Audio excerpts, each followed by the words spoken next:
দেখেন দুইটা জিনিস, একটা হচ্ছে রোজা, রোজার উদ্দেশ্য আলাদা, আরেকটা হচ্ছে রমাজান মাস, রমাজান মাসের উদ্দেশ্য আলাদা। আমি রোজা দিয়া শুরু করছিলাম, যেখানে আল্লাহ রোজার আলোচনা করেছেন সেখানে উদ্দেশ্য বলেছেন লাআল্লাকুম তাত্তাকুন, রোজা কেন রাখবা, যেন তোমরা গুনাহ ছাড়ার অভ্যাস তোমাদের তৈরি হয়। আর যেখানে রমাজান মাস আসছে সেখানে আল্লাহ বলেন শাহরু রমাদানাল্লাযী উনজিলা ফীহিল কুরআন, আমি এই মাসে কোরআন নাযিল করছি। আমাদের হযরত মুফতি তাকি ওসমানী দামাত বারাকাতুহুল আলিয়া বলেন যেখানে রোজার ব্যাপার আসছে এখানে উদ্দেশ্য হচ্ছে গুনাহ ছাড়ার অভ্যাস তৈরি করা, এটার উদ্দেশ্য আলাদা। যেখানে মাসের ব্যাপার আসছে সেখানে বুঝাইছেন আল্লাহ তাআলা এই মাসটা কিন্তু ইবাদতের মাস। মাসটা কি? কারণ বাংলা বছর শুরু হয় কোন মাস দিয়া? হ্যাঁ, ইংরেজি, আরবি মুহররম। মুহররম হচ্ছে অফিসিয়াল কাজ কারবার করার জন্য মাস। ইবাদতের মাস শুরু হয় রমজান থেকে। কেন? এটা দুইটা জিনিস বুঝাইলে বুঝে যাবে। কোরআন নাযিল হয়েছে কোন মাসে? তো রমজান থেকেই তো আমাদের বিধান চলে আসছে, ইবাদত শুরু। আরেকটা উদ্দেশ্য হলো হযরত উসামা ইবনে যায়েদ রাদিয়াল্লাহু আনহুমা, নবী আলাইহিস সালাম শাবানে খুব রোজা রাখতেন। তো জিজ্ঞেস করতেন আপনি শাবানে এত রোজা রাখেন, অন্য সময় তো দেখতে দেখি না। তো নবী বলেছেন, অনেক কথা বলেছেন, আমাদের এটাও বলেছেন, শাবান মাসে সারা বছরের আমল আল্লাহর কাছে পেশ করা হয়। আমিও চাই আমার আমল পেশ করা হোক যে আমি রোজাদার। কি বোঝা গেল? সারা বছর আমল পেশ করা হয় বছর শেষ দিকে। আরে বলেন না, তাহলে শাবান যদি বছরের শেষ মাস হয় তো রোজা শাবানের পরের মাস রমজান কি হবে? শুরুর মাস হবে। তো আল্লাহ তাআলা শুরুর মাস ইবাদত শুরু করার জন্য, উৎসাহিত করার জন্য একটা দোকান ওপেন করলে অফার দেয় 50% অফার। আল্লাহ কয় তোর বছর শুরু করবি, যা আমি অফার দিয়া দিলাম। বলে কি অফার? নবী বলেন মান আদ্দা ফীহি ফরিদাতান কানা কামান আদ্দা 70 ফরিদাতান ফীমা সিওয়া। এই মাসে ফরজ আদায় করবে একটা, আল্লাহ কয় আমি লিখে দেব 70টা। আদায় করবি নফল, আমি উঠায়া দেব ফরজ। যা। কেন? ওই ওপেন করছে তো, ওপেন করছে, এখন একটু অফার টফার দিবে। বান্দার সারা বছরের ঘাটতি পোষায় নেওয়ার জন্য আল্লাহ একটা সুবর্ণ সুযোগ দিয়েছেন। এটা হচ্ছে মাসের উদ্দেশ্য, রোজার উদ্দেশ্য গুনাহ ছাড়বো। এই জন্য বলেন আমাদের দুই কর্মসূচি। শেষ কথা, প্রতিজ্ঞা করেন একটা মাস এমন কাটাবো যে গুনাহ করব না। ঠিক আছে ইনশাআল্লাহ। দ্বিতীয় কর্মসূচি, এই মাসকে ইবাদতের মাস বানান ইনশাআল্লাহ। ইয়া আইয়ুহাল্লাযীনা আমানু কুতিবা আলাইকুমুস সিয়াম কামা কুতিবা আলাল্লাযীনা মিন ক্বাবলিকুম লাআল্লাকুম তাত্তাকুন। আল্লাহ কি বলছেন? বান্দা আমি তোমার উপর রোজা ফরজ করেছি, কেন? যেন তুমি মুত্তাকি হয়ে যাও, যেন তোমার গুনাহ ছাড়ার অভ্যাস তৈরি হয়। মনোযোগ আছে আপনাদের? আচ্ছা শুনেন, রোজা রাখলে গুনাহ ছাড়ার অভ্যাস কেমনে তৈরি হয়? এই কেমনেটাই আমাদের গুনাহ ছাড়ার সহজ রাস্তার 4 নাম্বারটা খেয়াল করেন। রোজা রাখলে গুনাহ ছাড়ার অভ্যাস কেমনে তৈরি হয়? রাস্তা একটা পান্ডা হেঁটে যাচ্ছে, আমাদের হুজুর দেখছেন, এই এদিকে নামাজের রক্ত হইছে, আয় আমার সাথে নামাজ পড়। এখন হুজুর ধরছে, ছাড়তেও পারে না, কিন্তু ও জানে ওর পেন নষ্ট, ও জানে ওর মাসালা তো জানে, এই নাপাক পেন দিয়ে নামাজ পড়া যাবে না, কিন্তু হুজুরের এটা বলতেও তো পারছে না। ও চলে গেছে, খেয়াল করে, ও চলে গেছে হুজুরের সাথে, যাই কোন রকম হুজুর টুজু কইরা নামাজের শরীক হয়ে গেছে। ও জানে আমার নামাজ হচ্ছে না, জানে না, জানে। তারপরেও এগুলা করছে, এই নাটকটা কেন? যেন হুজুরের কাছে ধরা না খায়। নামাজ শেষে হাসতে হাসতে আয়া পড়ছে, হুজুর আপনি কম চালাক, আমি আরো বেশি চালাই। এই মানুষটা যার কথা আলোচনা করলাম, এই মানুষটাও যদি রোজা রাখে, ঘরে একা একা, কেউ নাই, দরজা জানালা আটকানো, কেউ দেখে না, পিপাসায় কাতর, ক্ষুধায় কষ্ট পাচ্ছে, ফ্রিজে পানি আছে, শরবত আছে, খাবারও আছে, সে চাইলে খেতে পারে, কেউ দেখবে না। এই মানুষটাও যদি রোজা রাখে, সে গোপনে খায় না। ঠিক কিনা কথা? কেন খায় না? সে বুঝে যে আমারে কেউ না দেখলেও কে দেখতেছে। রোজা রাখলে এই প্র্যাকটিসটা তৈরি হয়। হাকিম উম্মাত মুজাদ্দিদ মিল্লাত হযরত মাওলানা শাফি আলী থানভী রাহমাতুল্লাহি আলাইহি বলেন, যেই অভ্যাস রমজান মাসে তৈরি হয়, আল্লাহ এটা এত বরকত রাখছেন যে এই কাজটা সারা বছর করা সহজ করে দেয়। যে বান্দার এই অভ্যাস তৈরি হয় আমারে কেউ দেখছে না আল্লাহ দেখছে, সে গুনাহ করতে পারে না। প্রমাণ হচ্ছে রোজা। একজন অপরাধীও গোপনে খায় না কোন অনুভূতির কারণে, যে আমারে কেউ না দেখলেও কে দেখতেছে। তো এই জন্য আমাদের বড়রা গুনাহ ছাড়ার জন্য চতুর্থ আরেকটা রাস্তা আমাদের সামনে রেখেছেন, বলে তিনটা বিষয় তুমি দিল আর দিমাগের মধ্যে বসাও। এই খেয়াল করেন কয় বিষয়, কয় বিষয়? এক নাম্বার, শুনেন, এই তিন বিষয় বুঝার আগে আরেকটা জিনিস বুঝেন। মানুষ গুনাহ করে দুইটা বিষয় তাকে উৎসাহিত করে। কয় বিষয়? এক হচ্ছে সে যখন একা একই হয়, একা একা হইলে সে ভাবে আমি তো একা। আরেকটা হচ্ছে সে ভাবে আমার কেউ দেখে না। দুইটারই জবাব আল্লাহ দিয়েছেন, তুই একা না, হুয়া মাআকুম আইনামা কুনতুম, তুই যেখানে আসিস আমি আল্লাহ আছি। কেউ দেখে না এর জবাব আল্লাহ দিয়েছেন, আলাম ইয়ালাম বিআন্নাল্লাহা ইয়ারা, সে জানে না আমি তাকায় আছি। ও দোস্ত, গুনাহ করার সময় তিনটা বিষয় মাথায় ঢুকানো, দিল আর দিমাগের মধ্যে বসানো। এক নাম্বার, বলেন আমার সাথে, আমাকে আমার মালিক দেখতেছে। ঠিক না? আমি যা বলি তা বলেন। বলেন এক নাম্বার কি? চতুর্থ গুনাহ ছাড়ার সহজ রাস্তা হচ্ছে এই তিন কথা দিল দিমাগের মধ্যে বসানো, যে এক নাম্বার, তিন কথার এক নাম্বার, আমাকে কে দেখতেছে? আমার মালিক দেখতেছেন। মায়ার সাথে বলেন শব্দটা, আমাকে কে দেখতেছেন? আর আল্লাহ তো আমি বলতে পারতাম, কে দেখতেছেন? আপনি মনে মনে ভাবতেছেন হুজুর ঘুরাইয়া বলার দরকার কি, ডাইরেক্ট আল্লাহ বললে কি সমস্যা? কোনো সমস্যা নাই। মালিক বলার মধ্যে একটা মতলব আছে। কি মতলব? আমি ওদিকে যাইতে, আমি সাইড চাইছিলাম আজকে সব বাদ দিয়ে কথা কম, সাইডে গেলে আমার ঝামেলা হয়। সূরা ফাতিহা পড়েন না আপনারা? মালিক ইয়াউমিদ্দিন পড়েন, পড়েন। অর্থ কি বলতে?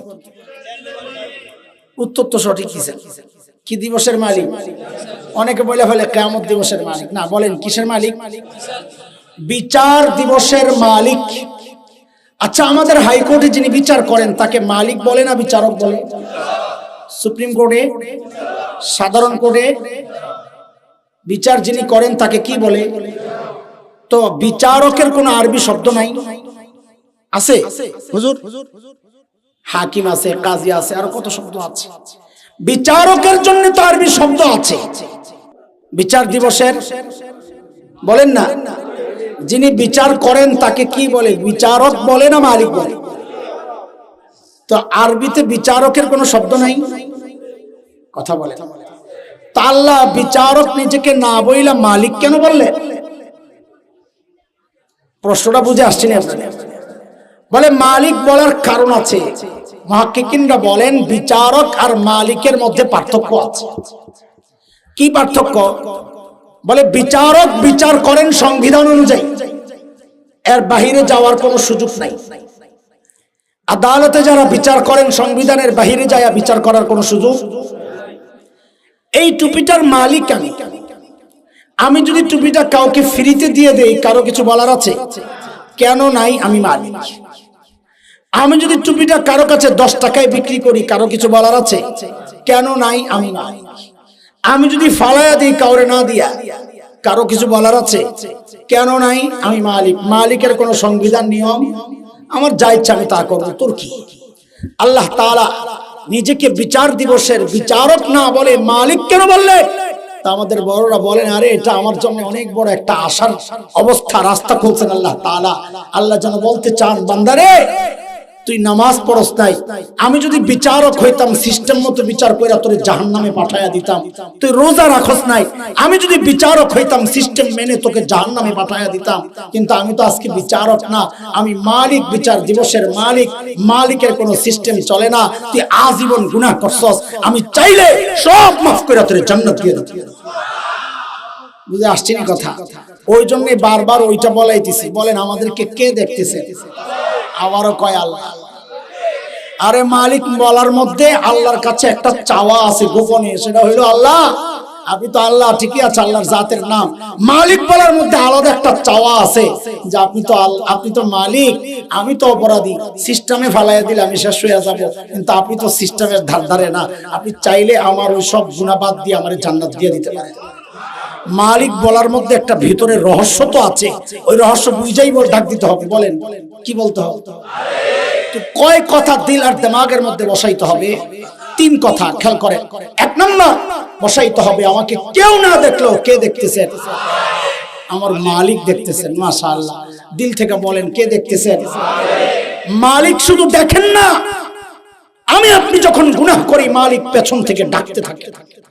কি করতে থাকে? কি বলে ডাকেন? কোরআনুল কারীমের সূরা ইনফিতারের মধ্যে আল্লাহ এটাও জানায় আছে। কি বলে ডাকে? ইয়া আইয়ুহাল ইনসান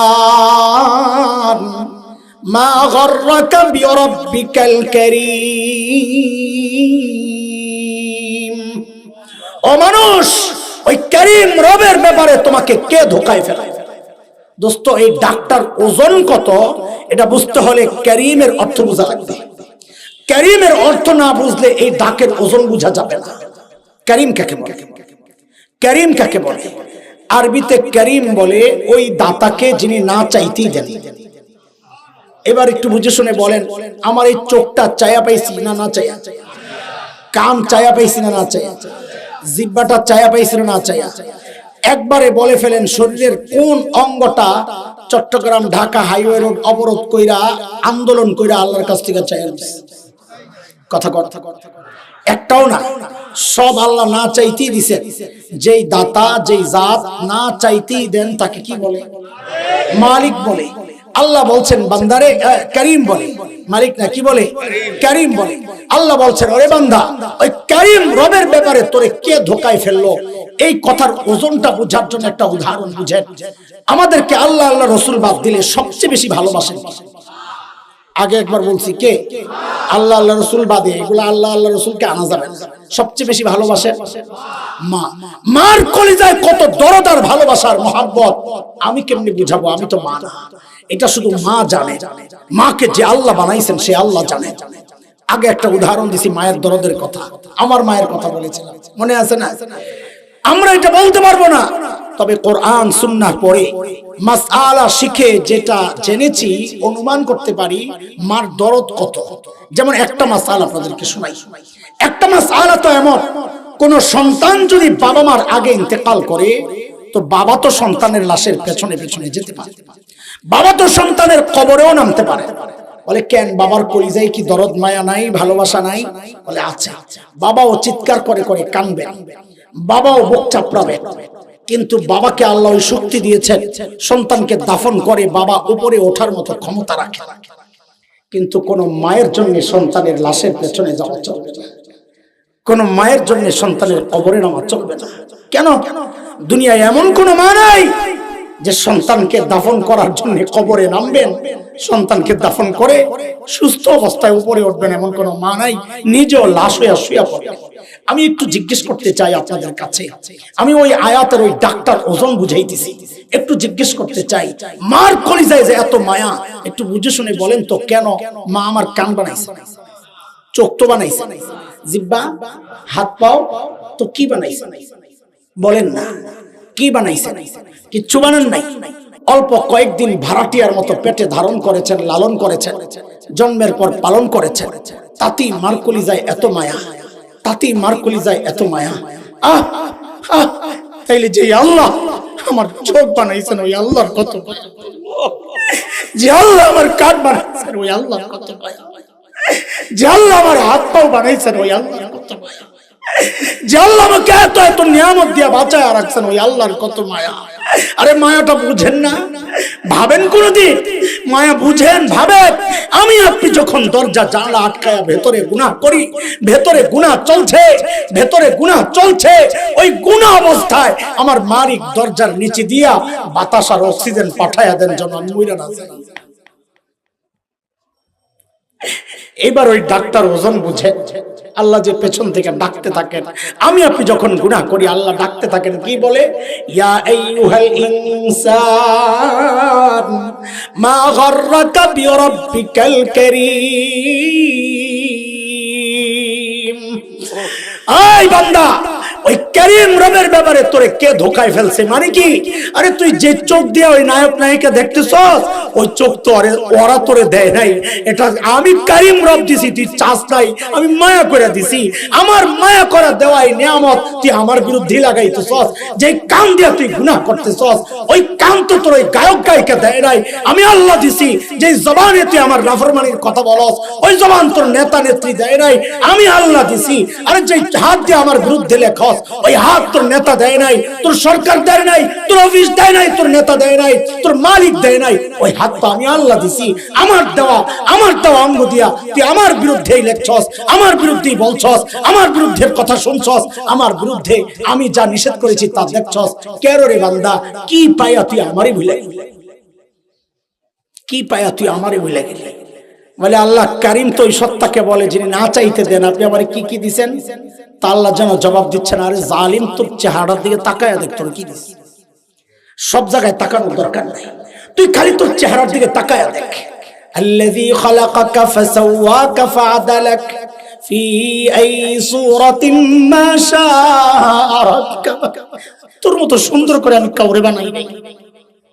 আর দেখ দেখ তোর চোখের মধ্যে কি সুন্দর ঝাড়ু লাগায় দিস। ময়লা পরে আমি ভেতর থেকে পানি বের করে ঝাড়ু দিয়ে পরিষ্কার করে দিই। আর তুই যখন ঘুমায় যাস, তোর চোখগুলো অনিরাপদ হয়ে যায়, আমি আল্লাহ নিজ দায়িত্ব উপর দিয়ে একটা শাটার লাগাইয়া দেই, ওগুলোরে নিরাপদ বানাইয়া দেই। আর ওই চোখ দিয়ে তুই ঘুম থেকে উঠাই আমার বিরুদ্ধে কেন করস এটা? আল্লাহ ডাকতে থাকে, দোস্ত তিনটা জিনিস দিলার দিমাগের মধ্যে বসান। এক নাম্বার, আমারে কে দেখতেছে? আলাম ইয়ালাম বিআন্নাল্লাহা ইয়ারা। জানেন আমি তাকায় আছি, কি তাকায় আছেন? অমনোযোগিতার সাথে, হ্যাঁ, অবহেলার সাথে, দেখছি দেখি না এরকম না। না, নবীকে আল্লাহ ডেকে বলছেন ওয়াসবির লিহুকমি রাব্বিক ফাইন্নাকা বিআয়ুনিনা। আর আমি সরাসরি তাকায় আছি। ইন্না রাব্বাকা বিল মিরসাদ। আমি উৎপাইতা আছি, যে কোনো মুহূর্তে খাপি করে ধরতে পারি। তাকায় আছি মানে কি মনে করছেন? দোস্ত এক নাম্বার, আমাকে কে দেখতেছেন? আমার মালিক দেখতেছেন। দুই নাম্বার, তিনি কি করতেছেন? পেছন থেকে ডাকতেছেন। তিন নাম্বার, ফেরেশতারা লিখতেছেন। ফেরেশতারা কয় কথা বলেন, কয় কথা? ইবাদতের মাস মানে কি? একটা উদাহরণ শোনা শেষ করি। ছোটবেলায় আমরা লেখাপড়া করছি, খেলাধুলাও করছি, খেলছি। আপনারা খেলেন নাই? আমি দায়িত্ব নিয়ে নিলাম, এখন সবাই চুপ আমার খাটো করার। কোন খেলছেন কিনা? তা আমি লেখাপড়াও করছি, খেলছি। এখনকার বাচ্চারা লেখাপড়াও করে, খেলাধুলাও করে। আমাদের সাথে ওদের পার্থক্য কোন জায়গায়? আমাদের বাবা মা আমাদেরকে নিয়ে টেনশন করে নাই, আমরা আমাদের সন্তানকে এত টেনশন কেন করি? কারণ হচ্ছে আমাদের মধ্যে ওদের মধ্যে একটু পার্থক্য আছে। পার্থক্য কি? আমরা করছি লেখাপড়া, আমি আমার জামাতে বরাবর সবসময় ফার্স্ট হয়েছি। ফরিদাবাদ মাদ্রাসার কাছে আছে, আসমানের উপরের কথা কইতেছি না, জমিনের নিচের কথা কইতেছি না। এখনো ওস্তাদরা আছেন, মাদ্রাসাও আছে, রেজাল্টও আছে। আমি আমার জামাতে বরাবর ফার্স্ট হয়েছি, খেলাধুলাও করছি। পার্থক্য কি? আমরা লেখাপড়া করছি, ফাঁকে ফাঁকে খেলাধুলা করছি। আর এখনকার বাচ্চারা চায় খেলাধুলা করবে, ফাঁকে ফাঁকে পড়বে। ঠিক সাহাবায়ে কেরামের সাথে আমাদের পার্থক্যটা এটাই। সাহাবায়ে কেরাম দুনিয়ার কাজও করছেন, আখিরাতের কাজও করছেন। আমরাও দুনিয়ার কাজ করি, আখিরাতের কাজও করি। পার্থক্য কি? সাহাবায়ে কেরাম করেছেন আখিরাতের কাজ, ফাঁকে ফাঁকে করছেন দুনিয়ার কাজ। আমরা করি দুনিয়ার কাজ, ফাঁকে ফাঁকে করি আখিরাতের কাজ। এই একটা মাস কেমন বানাই যে না না আমি করব আখিরাতের কাজ, ফাঁকে ফাঁকে করব দুনিয়ার কাজ। ঠিক আছে ইনশাআল্লাহ? এর জন্য একটা কাজ করতে হবে, পারবেন ইনশাআল্লাহ? দেখি কেমন পারেন। তাবলীগের কয় কাজ? কয়? 6 কাজ, 5 কাম। ওই কাম কইলে বুঝবেন কয় কাম। এবার শুদ্ধ হইছে। তাবলীগের কয় কাম? কয় কাম? আমাদেরও 5 কাম আছে। আমাদের মানে আমাদের মতো যারা, আপনাদের কথা বলতেছি না, আমার মতো হুজুর যারা আছে, আমাদেরও 5 কাম আছে। কয় কাম? তাবলীগ ওয়ালারা তো 5 কাম করে, আর আমি ওই 5 কাম ছাড়তেই রোজার মধ্যে। কয় কাম? ফেসবুক, ইউটিউব, টেলিভিশন, পত্রিকা, গল্প গুজব। কয় কাম হইল? আর আমগো কয় কাম বলেন? ফেসবুক, ইউটিউব, টেলিভিশন, পেপার, পত্রিকা, গল্প গুজব। কয় কাম হইল? আহা, কয় কাম? আবার বলেন। ফেসবুক, ইউটিউব, টেলিভিশন, পত্র পত্রিকা, গল্প গুজব। কয় কাম? আপনাদের কথা বলছি না, আমাদের মতো যারা, আমার মাফ করে দিয়ে, এটা আমার, আমি তো এই সমাজে বসবাস করি, বিচরণ আছে, আলো বাতাস সম্পর্কে অবগত আছি। আমাদের মতো যারা বড় আফসোসের সাথে বলতে হচ্ছে এই 5 কামে কমপক্ষে প্রতিদিন 5 ঘন্টা নষ্ট। খুশি হয়ে গেছেন বলে আমরা বেঁচে গেলাম? আপনাদেরটা বলতেছি, আপনারা অফিস আদালত ব্যবসা বাণিজ্য ছাইরা বাসায় যায়া ক্লান্ত দেহটা ছাইরা দেন আর রিমোট দিয়া খালি চ্যানেল পাল্টান। 12:30টার সময় বউ রেকর্ড খানা লাগায়া দাও, বউ কয় লইয়া খায়া। 1টার সময় মারামারি, পরের দিন হুজুরের কাছে একটা তাবিজ দেন, বনিবন হয় না। আপনাকে হালতে লই এটা ভাত। এই 5 ঘন্টা যদি বাঁচাইতে পারেন অন্তত, আমি বলছি এই মাসটাকে ইবাদতের মাস বানানো সহজ হয়ে যাবে। ইনশাআল্লাহ করবো, ইনশাআল্লাহ।